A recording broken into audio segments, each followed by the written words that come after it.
하나님 감사합니다라는 제목으로 하나님 말씀 증거하겠습니다. 추수감사절기여서만은 아닌데 우리 옆에 분과 한번 인사해볼까요? 감사합니다. 시작. 감사합니다. 시키는 대로 다 해주셔서. 이럴 때 그런 분들 계시거든요. 감사합니다. 뭐가? 이렇게 물어보는 분들 계시거든요. 그러면 뭐가? 이렇게 이야기할 수 있어요. 네. 감사합니다.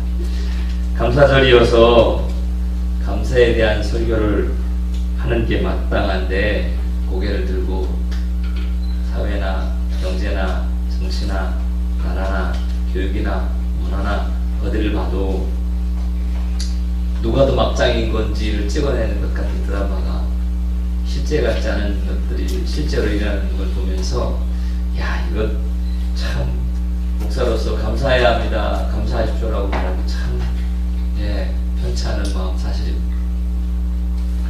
그래서 오늘 설교는 제가 시로 시작하겠습니다. 괜찮죠? 제가 날이면 날마다 있는 기회가 아닙니다. 주보를 좀 보시겠어요? 선인장에 감사하라는 시가 있습니다. 아시는 분 계신지 모르겠는데 제가 잘 시 낭송은 못하는데 한번 읽어드릴게요. 눈으로 한번 따라 보시겠어요? 선인장에 감사. 여러분 딱 BGM이 있으면 좋겠다. 그죠? 넘어가고. 아니 괜찮아요. 너무 바쁘신 것 같아가지고. 저는 설교할 테니까. 선인장에 감사. 사막에서도 나를 살게 하셨습니다. 쓰디쓴 목마름도 필요한 양식으로 주셨습니다.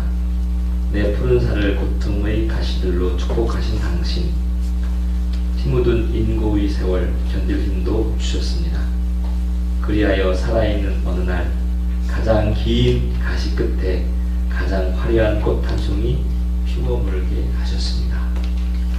아멘 해야 될 것 같지 않으세요? 네, 아니, 아멘 하라는 얘기는 아니고 너무 정말 맨 마지막 단락에 있는 그렇죠? 가장 화려한 꽃 한 송이 피워물게 하셨다는 고난의 세월 헤쳐가며 살아온 선지자의 고백이 얼마나 마음에 와닿는지 모르겠어요. 사막에 사는 것도 감사하겠다는 거예요. 사막에 살게 하신 것도 감사하고요. 보세요. 쓰디쓴 목마름을 우리는 이거를 왜 이렇게 목말라? 라고 할 텐데 양식으로 주셨다는 거예요. 필요한 양식이라고 고백하는 겁니다. 더더군다나 고통의 가시조차도 축복으로 받아들입니다. 진짜 마지막 단락은 최고인 것 같습니다. 가장 긴 가시 끝에 가장 화려한 꽃 한 송이를 피워물게 하셨습니다. 고난의 삶을 살아오면서 그 고난이 내게는 양식이 되었고 그 고난이 내게는 이익이 되었으며 결국엔 그 고난이 가장 아름다운 꽃 한 송이를 피게 한 시작이 됐다. 이렇게 시작을 하고 있습니다. 저는 여러분들의 삶이 2016년 어떻게 오셨는지 다는 모릅니다. 다는 모르는 이유가 제가 알려고 하지 않은 이유도 없지 않아 있겠지만 말씀하지 않은 여러분도 책임이 있습니다. 책임을 논하는 것이 아니라 다 알 수 없으나 분명한 것 한 가지, 지금 추수감사절기를 지나는 우리의 고백이 혹시라도 사막에 사는 것 같고 타는 목마름이 내게 있었고 삶의 가시가 있었을지언정 이것들이 감사의 고백이 될 수 있는 정말 아름다운 꽃 한 송이 피워무는 감사의 고백이 되는 이 절기가 될 수 있기를 주의 이름으로 간절히 축원합니다. 그림 하나 보시겠습니다. 초등부 학생들도 좀 보세요. 그림 보신 적 있지요? 못 보셨어요? 지금 보세요. 저 그림이 누구의 작품인지 제가 인터넷에 찾아보았으나 출처를 알지 못했습니다. 아는 분 계시면 나중에 알려주시고요. 식탁에 놓여있는 음식이 화려하지 않습니다. 딱딱한 빵 하나와 스프 한 그릇, 참 소박하기 이를 데가 없습니다. 하지만 저 그림 속에 있는 저 노인의 두 손 모으고 있는 깊은 감사의 기도가 딱 눈에 봐도, 한눈에 봐도 습관적으로 하는 그런 기도는 아닌 것 같지 않습니까? 저만의 몸인가요? 저 그림은 감사에 대한 짧고 굵은 메시지를 우리에게 전하고 있습니다. 감사는 음식의 내용 여부에 달린 것이 아니라는 거죠. 감사는 주어진 결과에 따른 반응이 아니라는 겁니다. 감사는 부유하고 풍요로우고 만족스러울 때만 가질 수 있는 자세가 아니라 감사는 딱딱한 빵 하나 이것만으로도 충분하다는 거죠. 그러니까 감사는 주어지는 결과와 크기와는 상관없다 이 얘기입니다. 감사는 가난하고 소박하고 만족스럽지 못할 때도 우리가 할 수 있는 태도다 이 말이죠. 근데 저나 여러분 어떻습니까? 맛있는 음식이 즐비한 식탁 앞에서도 감사하지 못할 때가 있지 않나요? 어느 때보다도 풍요로운 때를 지나고 있다는 이때에 감사보다는 끊임없는 불안과 초조와 불만족, 불평을 누리고 있지는 않나요? 지금 내 손에 들려있는 그 무언가가 내 마음에 안 드는 것일 수는 있지만 가치 없다라고 말할 수 있는 자는 아무도 없습니다. 그래서 감사는 밖으로부터 주어지는 조건이나 결과에 달린 것이 아닙니다. 감사는 내 안에 하나님을 바라보는 시선이 있느냐 없느냐 그 차이인 것 같습니다. 어느 학자는 이렇게 얘기했습니다. 감사는 하나님을 느끼는 감수성이다 이런 말을 했어요. 의미 있지요? 그죠? 우리가 어떤 상황에서는 하나님을 느낄 수 있는 감수성이 풍부하다면 감사 언제든 나올 수가 있다.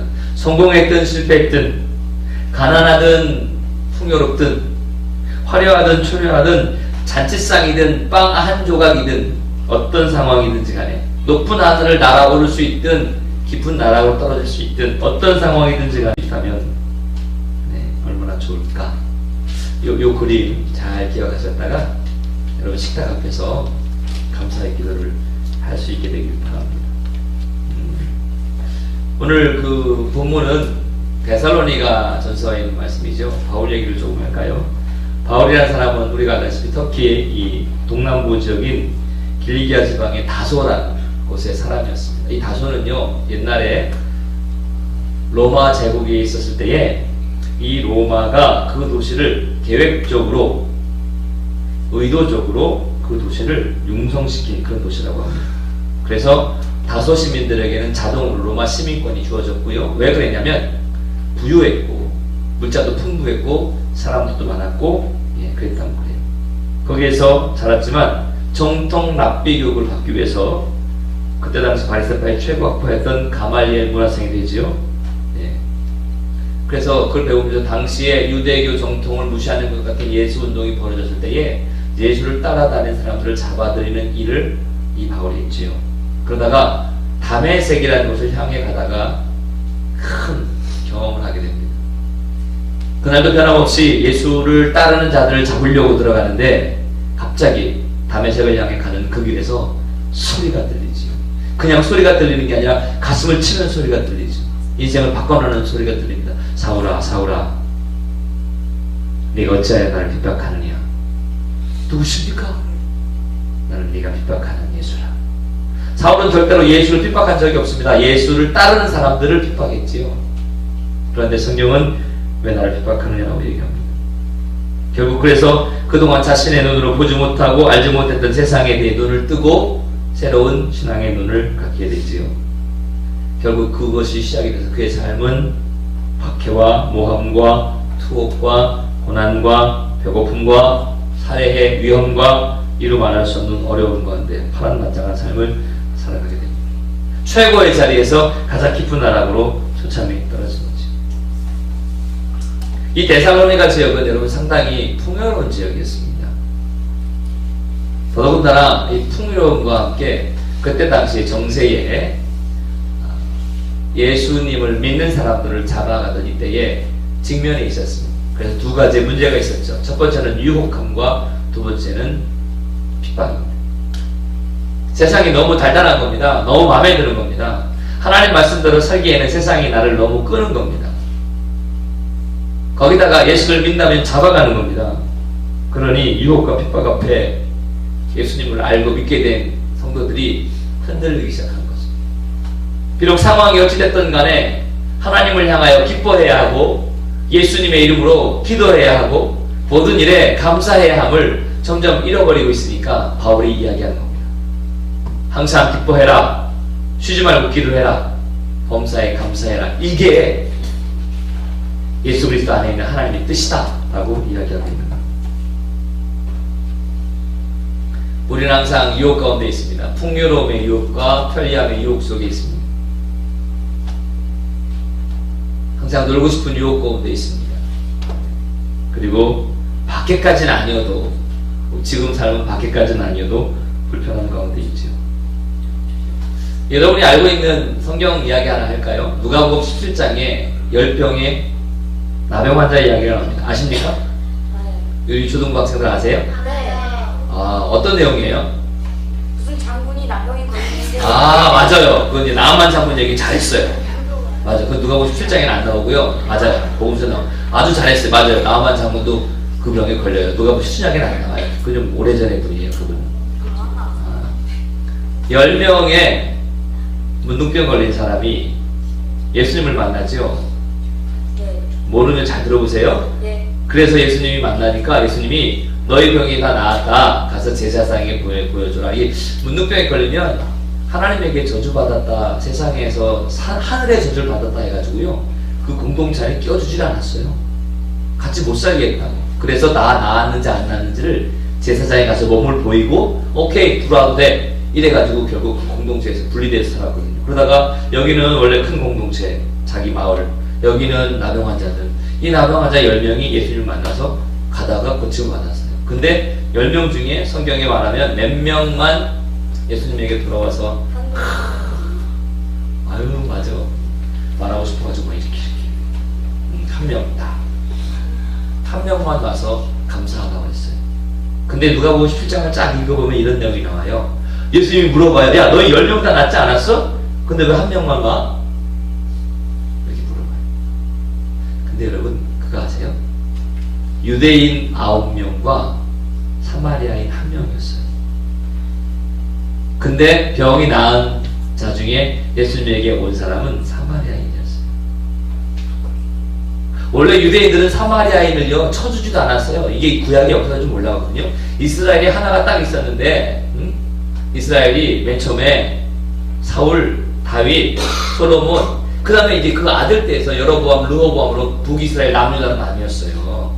근데 이 두 나라로 나뉘면서 여기서 어떤 일이 벌어지냐면 북이스라엘이 우상 숭배하고 막 이러다가 전쟁이 나가지고요 무너졌어요. 침략당해서 이 북이스라엘을 정복한 나라가 어떤 일을 냈냐면 혼혈 정책이라고 썼어요. 그러니까 이스라엘의 여인들을 이방의 남자들과 결혼을 시켰어요. 이게 사마리아인이에요. 그래서 피가 더럽다, 뭐 피가 섞였다 이래가지고 이 남유다라고 하는 이스라엘 민족들은 이 사마리아인들을요 사람 취급도 안 했어요. 아무리 배고파도요 사마리아인이 있는 데 들어가서 밥도 안 먹었어요. 취급도 안 하고 같이 있지도 않았어요. 그런데 보세요. 10명 중에 한 명에 누가 있었다고요? 사마리아인이 있었다. 이게 왜 가능한가 봤더니 그런 것 같아요. 왜 같은 고난을 당하면 하나로 이렇게 뭉치게 되잖아요. 그렇잖아요. 어려움이 생기면 하나가 돼요. 결국 고통과 시련 가운데서는 서로가 구별하지 않아요. 이거 되게 중요한 대목이에요. 그런데 그 서로 상종도 않던 그 사람들이 하나가 돼서 가는데 우리 사람들 옛날에 그 97년인가요? IMF 터졌을 때요. 그때 여당 야당이 어디 있었습니까? 그렇죠? 하다못해 정말 아주 중산층이라고 하는 작은 혹은 평범한 사람들도 금손가락 갖고 금반지 갖고 다 그랬다니까요. 전 세계가 놀랬다고요. 그때는 여당이고 야당이고 없었어요. 자연재해가 딱 일어나면 그냥 종교적인 색깔 없이 다 도와주잖아요. 이런 것처럼 고난이 오면 이렇게. 그런데 그 아픔이 사라지고 나면 어떻게 됩니까? 치료받은 10명의 나병 환자들처럼 원점으로 딱 돌아가는 거죠. 이 9명의 유대인들은 이 9명의 목사님 그럼 9명의 유대인이 아주 못됐네요. 감사도 안 하고 그렇게 볼 수도 있겠으나 저는 감사를 안 했으니 못됐다라고 이야기하고 싶은 게 아니라 이게 이제 우리의 뼈아픈 현실인데 아픔을 공감하지 않은 거죠. 사마리아의 아픔이 넘어서는 그 아픔으로 더 큰 아픔이 생겼으니까 이게 무마됐는데 더 큰 아픔이 사라지고 나니까 사마리아를 받아들여지는 여유를 잊어버린 거죠. 마치 내가 감기 걸리면 혈록혈록 걸리는데 정말 암병에 걸렸다 그러면 감기 걸릴 게 의미가 없잖아요. 그런 것처럼 큰 고통이 오니까 조그마한 고통은 싹 무시되어 버리는 거죠. 이렇게 공감하지 않은 게 문제인 거죠. 그러니까 사마리아인은 나았어요. 나병이 나았는데 갈 데가 없는 거야. 갈 데도 없고 받아줄 사람도 없어. 왜? 자기 사마리아인이니까. 그런 맥락에서 예수님이 그를 받아줬다는 건 되게 중요한 부분이에요. 교회는, 우리 학생들 잘 들으세요. 왜 여러분들이 학교에 다니면서 왕따, 은따, 진따 이런 거 안 해야 되는지 아세요? 왜 안 해야 되냐면 네. 예수님을 아는 학생들은요, 내가 좀 불편하고 힘들고 어려워도요, 다 받아줘야 돼요. 일단 쉬워서가 아니라 받아줘야 돼요. 받아줘서 그 힘들고 어려운 과정을 하나님과 함께 씨름해야 돼요. 하나님 좀 힘들어요, 어려워요, 어떻게 하면 좋아요, 이렇게. 아우 진짜 싫어, 이래버리면 안 된단 말이에요. 병을 낳은 사마리아인이 어디도 갈 수 없을 때에 예수님이 그를 받아줬단 말이에요. 그 다음에 뭐라고 말씀하시냐면, 내 믿음대로 될지어다. 내 믿음이 너를 낫게 했다. 세상으로 가라. 이렇게 말합니다. 그러니까 우리가 교회에 와서 세상에는 내 욕심으로 살 수 있어요. 네. 내 욕심으로 살고 내 마음대로 살다가 교회에 와서는 하나님의 마음으로 하나가 돼서 하나님이 주는 힘으로, 하나님 주는 은혜로 나아가는 거죠. 9명은 감사를 안 했으니 못됐고 1명 감사한 사람, 착한 사람, 우리 감사하는 착한 사람 됩시다 라고 이야기하고 끝내기에는 이 10명의 나병 환자의 아픔을 바라보는 묵상이 너무 가벼워, 너무 무거워요. 이건 그냥 그렇게만 넘기면 안 된단 말이에요. 일어나라, 내 믿음이 너를 구원했다. 여러분, 주님의 몸이라고 하는 교회가 이런 곳이어야 하지 않을까요? 여러분, 우리 교회에 와서 인원도 많지 않지만 이 넓은 공간을 유지하고 이런 절기를 지나는데 얼마나 많은 손길이 필요한지 몰라요. 우리가 레스토랑에 가서 돈을 지급하고 뭘 먹는 거, 거기에서도 예의를 갖춰야 되는데 거기서도 갑질한다고 이런 말 하잖아요. 우리가 교회 나와서 갑질하려고 교회 나오는 건 아니잖아요. 그렇지 않나요? 네. 네. 맞아요. 그래요. 초등학교 아이들도 아는 거예요. 근데 다른 게 아니라 내가 뭘 받으려고 하고 내가 뭘 누리려고 하고, 저 만약에 제가 이화교회의 담임 목사, 이러려고 이화교회 담임 목사 된 거 아닙니다. 얼마나 마음이 아프시겠어요. 하나님께서 저를 이화교회 담임 목사로 세우셨는데 제가 더 섬기지 못해 죄송합니다. 이래야 제가 좀 왜 이러세요? 저 제 얘기하고 있는 거예요. 아니 그래야 목사가 내일이 좀 희망이 보이지 않겠어요? 내가 이러려고 이화교회 성도가 된 게 아닙니다. 이러면 얼마나 서로 힘듭니까? 그게 아니라 하나님이 나를 수없이 많은 믿는 가운데, 수없이 많은 재단 가운데 택하셔서 이화교회 성도가 되게 하셨는데 내가 또 하나님 마음을 알아서 해야 되지 못하고, 이거 참 송구하네요. 이게 진짜 교인 아니에요? 499년 전에 종교개혁이 일어날 때 여러분 명심하세요. 세상 그 어떤 때보다도 가장 화려했어요. 아세요? 교회가 가장 화려했다고요. 거룩함을 덕지덕지 말았어요. 사제들이 입는 옷이요, 금줄을 띄었고요. 얼마나 화려하게 수놓았는지 몰라요. 교회요? 성당이요? 기가 막히게 그림을 그려놨다고요. 모든 문화의 핵심은 신앙이었어요. 모든 모양, 모든 거칠에, 모든 형식 다 있었다고요. 근데 거기에 주님은 안 계셨어요. 우리 신앙에서 뭘 지금 이야기해요? 장로님이라고요? 권사님이라고요? 집사님이라고요? 아니, 목사님이라고요? 막무가내로 대하는 얘기가 아니라 그것보다 더 중요한 예수 그리스도의 마음이 우리 가운데 있어야 된단 말이에요. 그걸 회복하는 게 감사절이에요. 어제 저희 집안에 행사가 있어서 큰누님 댁에 가서 이제 저녁을 먹게 됐어요. 저녁을 먹고 시절이 하수상해서 TV를 켰어요. 그래서 이렇게 보다가 아유 참 좋아, 아우 세상에, 아우 다들 이러고 있는 차라에 어느 한 학생 30명 앉아있는데 클로즈를 딱 켰어요. 제가 아는 애예요. 진짜로요. 전화했어요. 야 무게야, 목사님 너 거기 어디냐? 야, 순간 제 마음이 어땠냐면 너희 새끼 공부하라고 어딜 거기 가서, 이게 아니라 이렇게 한편이 먹먹해지는 거예요. 와, 우리 우리 기성세대들이 이렇게 못 살아구나. 미안하다. 니네 공부할 나이에 꿈을 찾아 뛰어놀고 하다못해 영어관에 들어가 있을 나이에 하다못해 야간 고공개장을 갈 나이에 야 니네 거기를 더 있게 이건 차마 말 못하. 고작 제가 목사라고 한다는 말이 야 네 목사님 얘는 쫄았어요. 어떻게 하셨어요? 야 너 저 다치지 않게 조심하고 너무 늦게까지 있지 말고 알았어? 네 목사님 얘 마음이 풀어졌죠. 혼나자. 네 목사님 감사합니다. 네.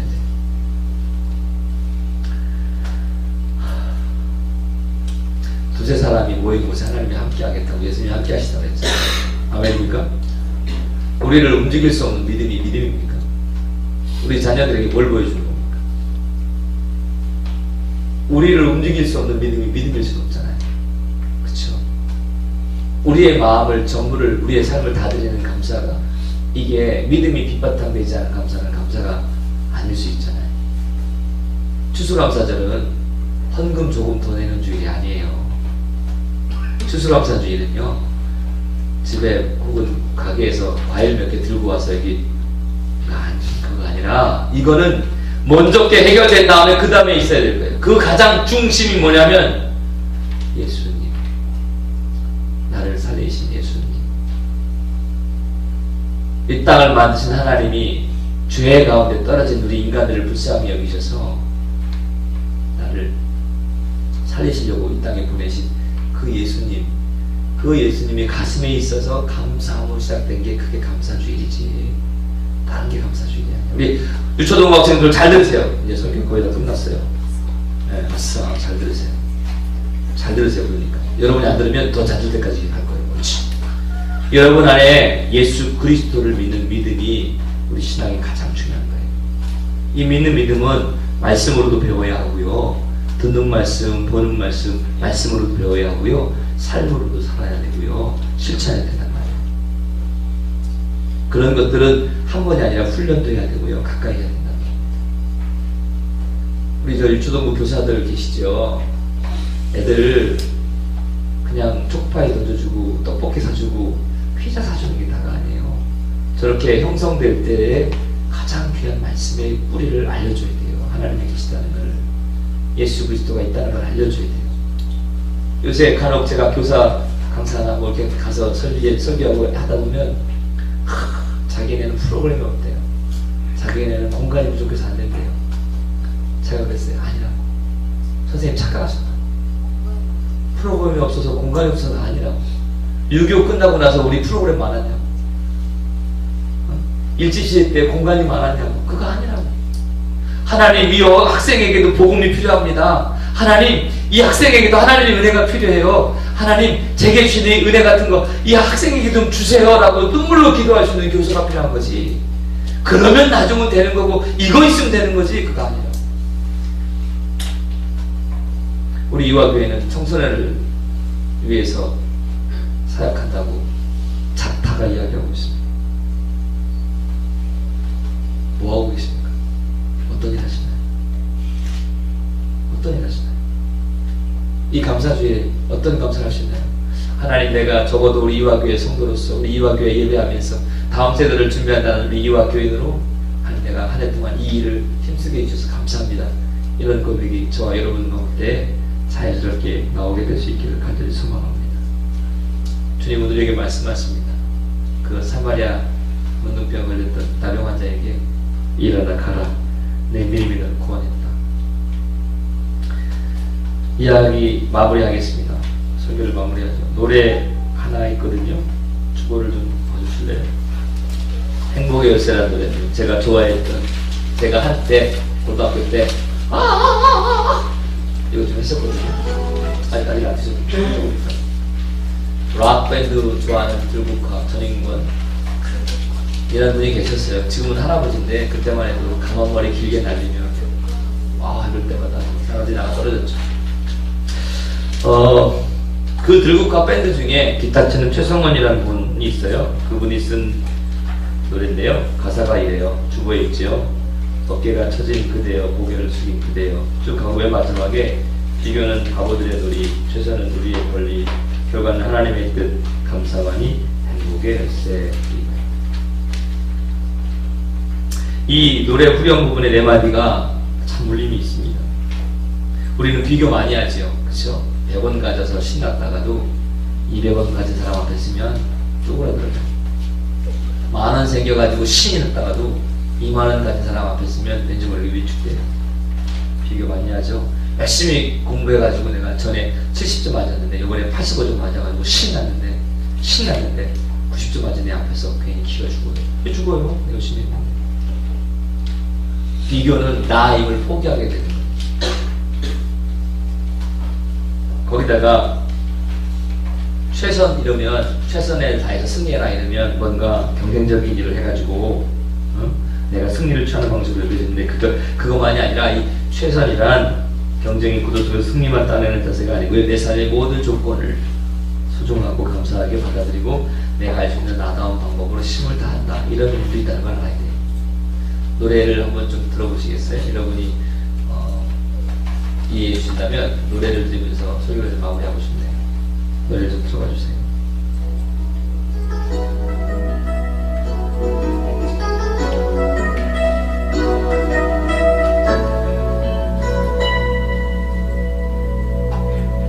어깨가 처진들 때여 고개를 숙이는 때여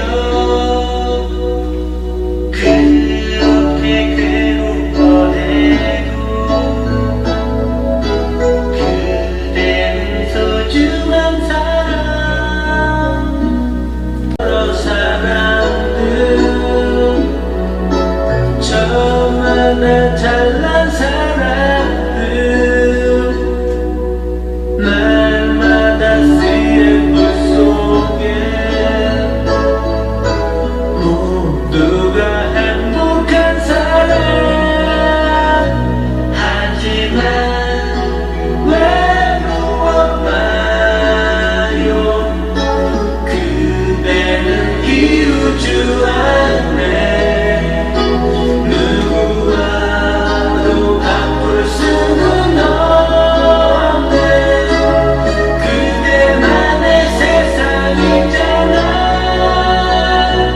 이겨는 바보들의 놀이 최선은 우리의 권리 결과는 하나님의 뜻 감사만이 행복의 열쇠 이렇게 되는 게 1절이고요. 2절에 나가면 우리는 어렸을 때부터 그렇게 배웠었나봐. 공부는 재미있는 건데 왜 이렇게 힘들지 몰라. 이런 가사도 있거든요. 기회 되면 한번 좀 보세요. 제가 여러분과 함께 예배할 수 있어서 뭐가 감사할까 일주일 내내 고민했어요. 어떤 내용이 감사한가. 많이 적었죠. 수십 개를. 그런데 그보다 가장 감사한 건 이렇게 한 공동체 안에 제가 여러분들을 조금씩 알아가고 있다는 거. 네. 여러분도 저희들 조금씩 알아가시고 있다는 거. 이게 가장 큰 감사더라고요. 그래서 그냥 본문을 다른 말로 했다가 하나님 감사합니다 그랬어요. 누구보다도 하나님께서 많이 사랑하시는 우리 안에 지금 참 힘들고 어려운 때를 지나고 있는데 우리 이렇게 합시다. 항상 기뻐해라. 쉬지 말고 기도해라. 범사에 감사해라. 이게 그리스도 예수 안에서 하나님의 있는 뜻이다 라고. 이게 잘 안 될지라도 하나님 뜻 알았습니다. 도와주세요. 힘주세요. 함께하게 해주세요. 그래서 기뻐할 수 없을 때, 기도가 나오지 않을 때, 감사조차 없을 때 비교하지 말고 최선을 다해서 행복의 열쇠를 감사로 여는 저와 여러분 되면 어떨까 이런 생각이 있었습니다. 부디 감사절을 지나며 이제 2016년 2달 남았는데 하나님의 은혜가 여러분 가운데 충만해서 감사라는 행복의 열쇠로 하나님 감사합니다 이 고백으로 더 큰 감사가 충만하시기를 주의 이름으로 간절히 축원합니다. 아멘. 네, 기도하시죠.